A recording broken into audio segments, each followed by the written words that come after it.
আপনাদের কাছে প্রশ্ন রেখে গেলাম, যারা গুরুত্বপূর্ণ দায়িত্বে আছেন তাদের প্রতি একটা আমার আকেল আবদ্ধ, আমি যারা আপনার নীতিনির্ধারকরা আছেন, এই যে একটা পোস্ট নৈশপ্রহরী নাইট গার্ড, বিভিন্ন সরকারি কর্মচারী অফিসে তার ডিউটিকে 8 ঘন্টা না 72 ঘন্টা না 24 ঘন্টা, তাকে কি কোনো সুযোগ সুবিধা দেওয়া হয়?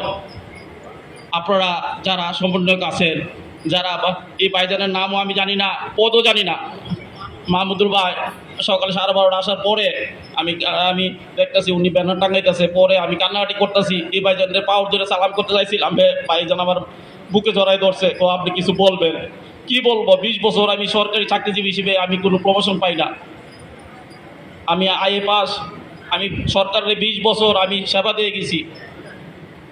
আমাকে কি সরকারে দায়িত্ব পালন করার জন্য ফাঁকি